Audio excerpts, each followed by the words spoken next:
kwa nini kila mtu anapata mapenzi? Mimi peke yangu naishi hivi.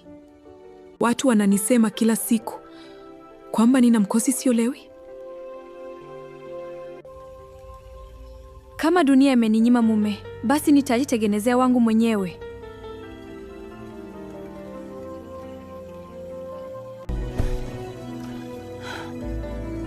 Huyu mwanamke anaenda kufanya nini na huo mti?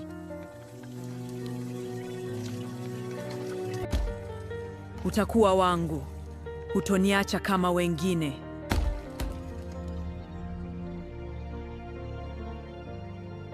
Leo umependeza sana mume wangu. Ndiyo, umekamilika sasa. Kula vizuri, nilikupikia samaki unaopenda.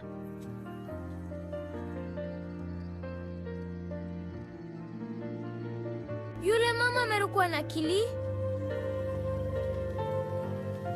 Badala ya kuolewa ameolewa na mti. Ameolewa na mti. Tutaona mengi mwaka huu. Usiniondoke wewe. Tu ndiye unanipenda. Hii ni laana. Hilo sanamu lazima livunjwe leo. Lazima livunjwe leo. Tuacheni jamani. Hajawahi kuumiza mtu yeyote.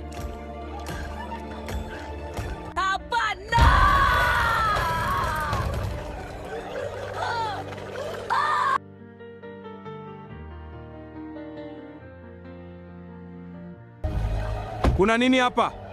Kuna usalama kweli? Mbona unaumia kiasi hiki? Acha kulia, sawa?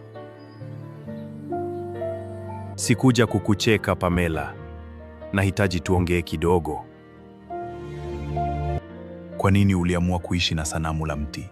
Kwa sababu hakuna mwanaume aliwahi kuniona wa thamani akanipenda. Sasa niko hapa, naona thamani yako. Kuanzia leo utakuwa peke yako tena. Kweli? Naongea kweli Pamela. Sikuwahi kufikiri kuna mtu angenielewa hivi. Ni mimi Adrien, nimekuelewa na kukupenda.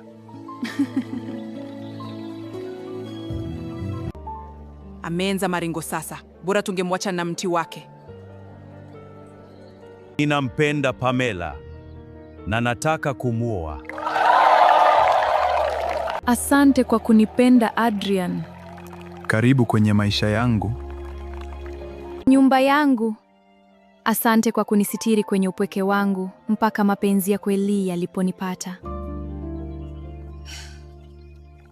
Pamela, Pamela, Pamela, Pamela, Pamela, Pamela, amepata kipenzi chake Pamela, ameondoa huzuni yake Pamela, Pamela, Pamela, Pamela, Pamela, Pamela, Pamela, amepata mume wake Pamela, amepata furaha yake Pamela, huzuni imeondoka, moyo na furaha, amepata wake, anakwenda zake.